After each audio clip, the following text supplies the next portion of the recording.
esta mi tierra linda del Ecuador tiene de todo, río, montes y valles, sí señor, y minas de oro, río, montes y valles, sí señor, y minas de oro. Cuéntanos tú, ¿qué lecciones piensas compartir el día de mañana en tu conferencia magistral para el Ecuador? Mira, lo primero es entender que hay un concepto que domina hoy día el desarrollo industrial, no solo minero, industrial en general, pero particularmente minero, que es el desarrollo sustentable. Esto significa, por lo tanto, que cualquier empresa de cualquier sector, en particular las mineras, por razones que ya explicaré, tienen que tener una configuración, tienen que tener una visión que vaya más allá de la manera en que se entendía hacer empresa hace 20, 30 o 50 años. Esto significa, por lo tanto, que las empresas no tienen que mirar solo hacia adentro, no tienen que mirar solo en función de sus sistemas productivos, sin preocuparse de lo que pase de sus puertas hacia afuera, sino que tienen que preocuparse y de manera activa, seria, responsable y de buena fe respecto de sus impactos sobre el medio ambiente, que es uno de los aspectos centrales, pero también sobre las comunidades. Quiero poner un ejemplo. La bahía de Chañaral, en el norte de Chile, era una bahía muy bonita, ¿no es cierto?, en la que desembocaba el río Salado. El río Salado venía desde la cordillera y cruzaba una operación minera, una fundición. De cobre. Una fundición de cobre, además de una empresa que después fue estatal, que hoy día es estatal, que es Codelco. Junto con esta actividad se empezó a desarrollar una serie de actividades por decenas de años de pequeños mineros, ¿no es cierto?, en torno o cercanos al río. Y parte importante de todos sus desechos mineros iban al río. Y por lo tanto el río, lo que ocurrió, ¿no es cierto?, que se fue embancando y eso embancó completamente la bahía de Chañaral. La bahía de Chañaral hace 30 años era una bahía que prácticamente no tenía vida acuática. Nos dimos cuenta de eso después de más de 100 años de actividad minera grande y pequeña. ¿Qué es lo que ocurrió en ese momento? Bueno, hubo que hacer una gran inversión y recuperar la bahía.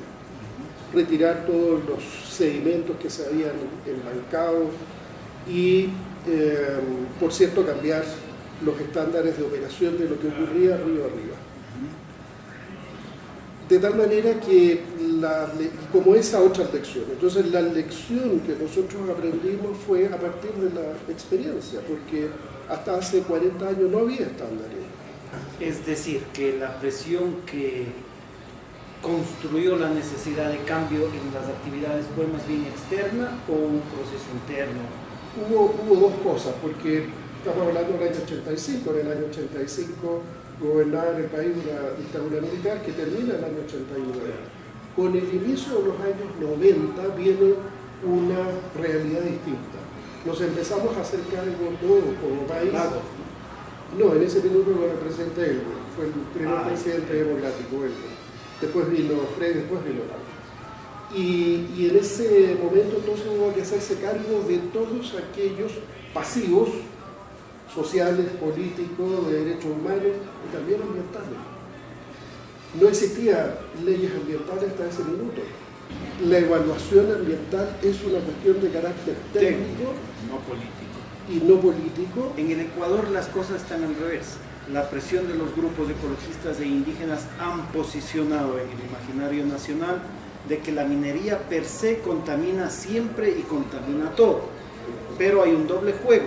Al afirmar que solo la minería contamina, se quita la responsabilidad de las grandes ciudades como Quito, que asesina alrededor de 10 ríos a su alrededor sin una minería ni siquiera ya no metálica.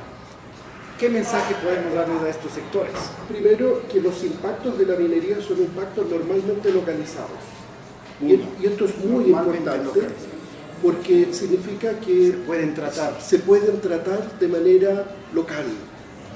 Desde el momento del diseño de los proyectos mineros hasta su explotación y cierre. Esto es muy importante Te cuento que en Ecuador pocas, escasas empresas, una de ellas Sominor en el sur, en Camilo Cruz Enríquez, la investigación que hicimos nos pudo demostrar que cuidaba tanto el recurso agua que al final en piscinas artificiales sobrevivían tilapias, no sé si comestibles, pero tilapias. Uno de los trucos, digamos, uno de los recursos técnicos eran unos pantanos artificiales. ¿Qué técnicas, sobre todo para ilustrar a los ecologistas y mostrarles que es posible, tú nos puedes puntualmente señalar que se pueden aplicar? Básicamente ya el tema principal tiene que ver con la disponibilidad del agua, porque estamos hablando de operaciones mineras mayoritariamente en alta montaña y por lo tanto los recursos acuíferos que están disponibles ahí compiten, ¿no es cierto?, con el uso en actividades agrícolas o incluso en el consumo humano. Por lo tanto hay que ser tremendamente cuidadoso de eso. Una de las cosas que se ha logrado, primero es hacer más eficiente el uso del recurso agua. Y hoy día hay operaciones mineras que lo han disminuido en una proporción importante, 10-20% por lo menos, ¿no es cierto?, en términos de lo que era la proyección inicial. Segundo, el origen del recurso. Hay operaciones mineras que están usando agua de mar. En Chile. Inicialmente era agua desalada, y entonces había plantas desaladoras.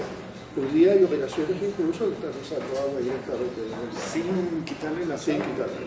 Y adicionalmente a eso, ¿no es cierto?, el tratamiento de las aguas para uso posterior en actividad básicamente no para consumo humano, pero sí para regadío, plantaciones por ejemplo.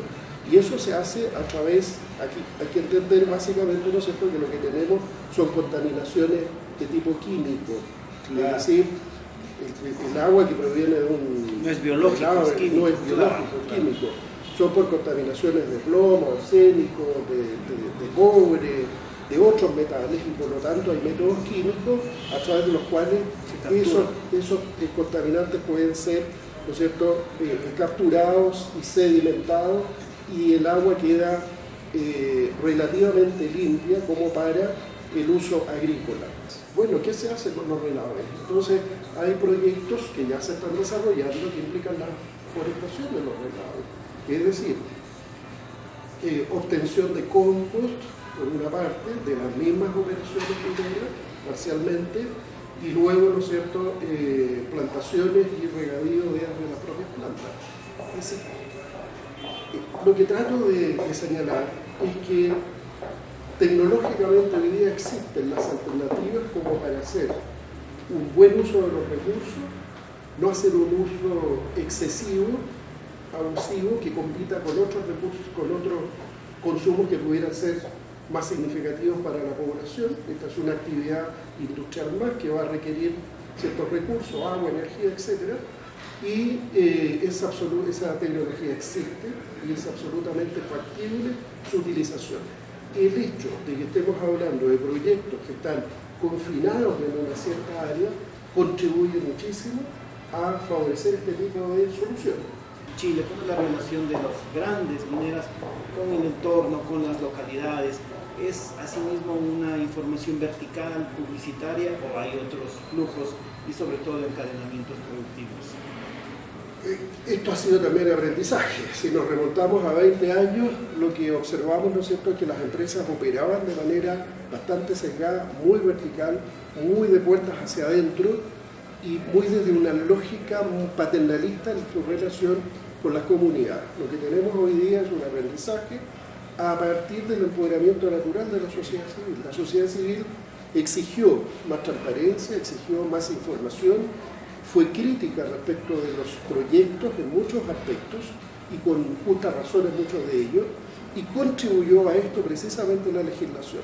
La legislación reserva una parte importante de la participación ciudadana, insuficiente a nuestro juicio todavía, pero eso gatilló una participación efectiva de los ciudadanos en la toma de decisiones. Parte de estos procesos Algunos son vinculantes, otros no. Y lo que ocurrió, por lo tanto, es que las empresas tuvieron que abrir sus áreas de responsabilidad social. Y este ha sido un proceso bastante exitoso, a mi juicio, porque ha tenido 3 componentes fundamentales. El primero, el tema ambiental, que ya no es un tema exclusivamente técnico. Segundo, y quiero profundizar sobre eso, segundo, el tema social, asociado a comunidades, ¿no es cierto?, fundamentalmente aledañas, pero no solo las comunidades aledañas. Estos 2 elementos, quiero referirme al tema ambiental, porque sobre todo las grandes empresas mineras hacen una gran contribución desde el punto de vista del monitoreo, por ejemplo, de variables ambientales, de suelo, de aire, de agua, y sin embargo, hasta hace algunos años, esos eran temas técnicos de conocimiento exclusivamente de las empresas o de la autoridad que le exigía esos monitoreos. Claro. Bueno, hoy día tenemos experiencia, y me tocó participar en una de la empresa TEC, que es de cobre, que lo que hace, ¿no es cierto?, es construir, tiene una mesa de conversación con las comunidades, hay 20 comunidades, 20 organizaciones comunitarias participando en esa mesa, en que se analizan y discuten los resultados de los monitoreos ambientales, la mayor parte de los cuales además están en línea. Sin embargo, y esto es la lección, sin embargo, para muchas personas de la localidad, el hecho de ver una nube de polvo a la distancia implica, ¿no es cierto?, que hay una contaminación que es mucho mayor a la aceptable y a la permisible. Y no es así de acuerdo a todas las mediciones. Entonces, ¿cómo trabajan? Porque aquí es un fenómeno de comunicación, ¿no? Exactamente. De información. Esto significa que la información hay que ponerla a disposición. Tiene que ser abierta, tiene que ser comparativa. Uno tiene que ser capaz de decir, mire, este es el nivel de material particulado que tenemos aquí y este es el nivel que existe en otra ciudad donde no hay actividad minera.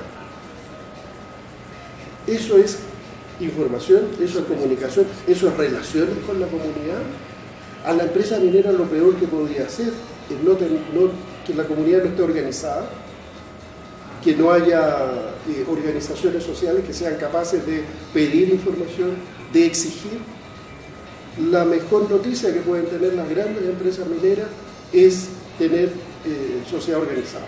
Y en el término del encadenamiento productivo, nosotros tenemos una experiencia aquí a partir de otra agencia gubernamental que es Corfo. Corfo es la agencia gubernamental que está encargada de la promoción de las pequeñas y medianas empresas en el país. ¿Y qué es lo que ha ocurrido? Que parte de los instrumentos de fomento de Corfo son aplicados en la minería para desarrollar lo que llamamos proyectos de desarrollo de proveedores. Muchas empresas mineras lo que hacen es aportar parte del financiamiento de esos proyectos para mejorar la gestión de esas empresas y hacer que estas empresas agreguen valor a la actividad de la gran empresa y a la actividad del sector. Y fíjate que gran parte de los problemas asociados a la escasez de encadenamientos productivos en la minería tiene que ver con las dificultades que hay en términos de provisión de servicios y productos de la calidad que requiere la minería. Es decir, que la minera grande se preocupa en elevar esa calidad precisamente para favorecer el desarrollo de esas empresas y para que esas empresas, ¿no es cierto?, sean proveedoras de ellas. Esto significa, si hablamos de localidades pequeñas, por ejemplo, lo natural es que no existan empresas ahí, o que no existan empresas del nivel que se requiere, aportando servicios, no sé, de transporte, apoyo operacional, monitoreo, etcétera, de distinta naturaleza. Esas empresas hay que ayudar a crearlas. Interesa que la comunidad además desarrolle actividades y que no solo estén esperando que la empresa minera, ¿no es cierto?, esté abriendo las puertas para ofrecer trabajo en la propia actividad. Nosotros tenemos una relación de 1 a 2 en términos de un trabajador de la empresa minera y 2 trabajadores de empresas de servicios, proveedoras. ¿Cuál es el peso de la minería en Chile, en la economía? En la economía está en torno al 10-12% del PIB, más o menos. ¿Cómo entender esta dinámica? Siendo escaso el recurso agua, sin embargo se practica minería. Precisamente por lo que señalaba antes, parte de los proyectos están siendo abastecidos con agua de mar. ¿Ya? Y eso es bien interesante porque significa que hay que bombear agua desde el mar hacia la alta cordillera. Esos son 80, 100, 150 kilómetros más o menos. ¿Eso es con energía eléctrica la bombea? Eso se hace con energía.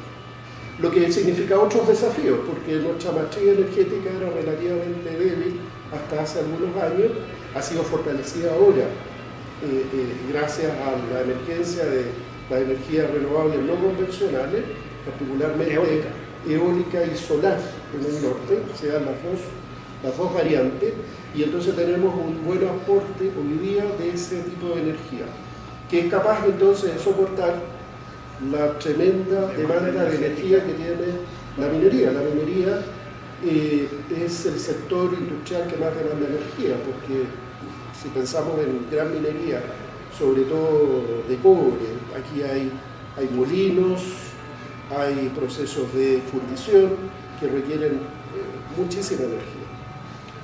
¿Qué escenario, qué esperanza significa el desarrollo minero nacional en Ecuador para esta masa de jóvenes que van a demandar trabajo? Yo lo planteaba antes, aquí hay un gran esfuerzo formativo. Se necesitan personas formadas para que tengan diálogo horizontal, directo con la minería, pero también para que ¿Qué significa lo que acabas de decir? Significa básicamente que si tenemos dirigentes sociales, estos dirigentes sociales sean capaces de pararse frente a un gerente de una empresa minera y hablar de igual a igual. Pero en términos técnicos, no políticos, ¿no? O sea, que entienda la dinámica de... que entienda la dinámica de una empresa minera, claro, que entienda lo que significa, ¿no es cierto?, extraer un mineral, las dimensiones que eso tiene, los usos que tiene, los usos reales y potenciales. ¿Cuáles son los usos reales y los potenciales? Los reales, desde materiales de construcción, etcétera, ¿no es cierto?, todo eso, hasta la nanotecnología, es decir, salud, etcétera. Lo que tenemos en términos de desarrollo minero es promisorio. Contrariamente a lo que mucha gente piensa, el tener recursos naturales no es una maldición, es una muy buena bendición. Lo que pasa es que lo tenemos que hacer bien. Si lo hacemos bien, entonces nos va a ocurrir lo que ha pasado con países como Australia, como Canadá, ¿no es cierto?, que han alcanzado el desarrollo gracias a la explotación de recursos naturales. ¿Y los usos potenciales del mineral? Están en todo ámbito de cosas, pasando desde la salud. Quiero comentar un hecho, parte importante de las superficies, por ejemplo, que se están utilizando hoy día y que estamos promocionando como país, es superficies de cobre, porque el cobre es un bactericida. Y por lo tanto en los lugares públicos, por ejemplo, baños, hospitales, baños, etcétera, tener superficies de cobre. El cobre per se es bactericida. Exactamente. Hay innovaciones muy interesantes de usos de calcetines con micropartículas de cobre, porque es un bactericida. Entonces, para todo tipo de personas. Es decir, y esta es una industria muy interesante que nació precisamente en nuestro país. Entonces, existe la posibilidad de desarrollar además nuevos usos, hay una industria investigando en nuevos usos de los minerales. Pero quisiera, porque no te contesté el tema de la formación, el caso de la horizontal, porque uno es que necesitamos, ¿no es cierto?, que la sociedad sea una sociedad con conocimiento técnico. Segundo, necesitamos tener recursos humanos calificados para que sean capaces de ser mano de obra especializada en la minería.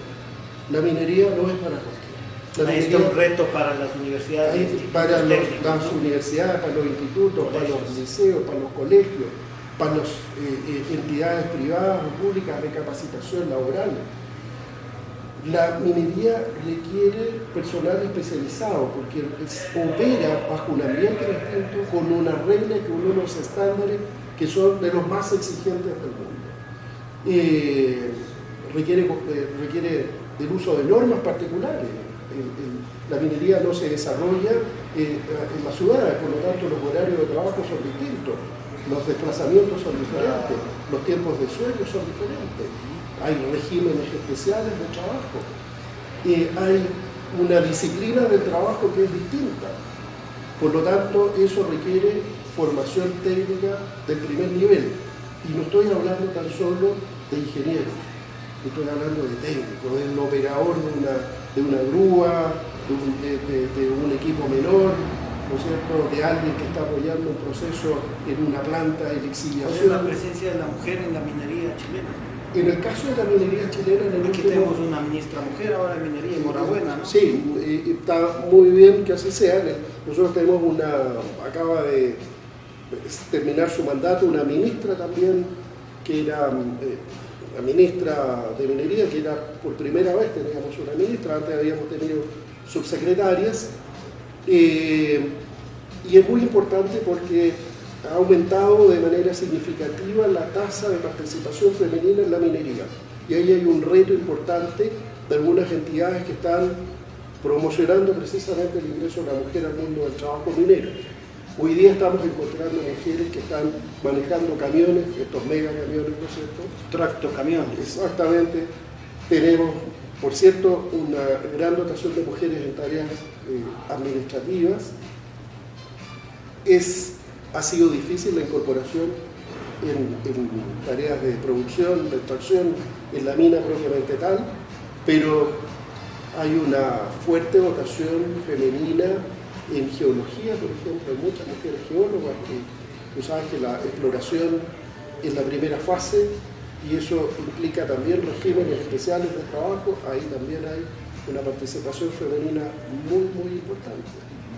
Les invitamos a que nos sigan y por favor escuchemos y aprendamos de las minerías exitosas y tan cercanas como Chile. Gracias. Esta mi tierra linda del Ecuador tiene de todo.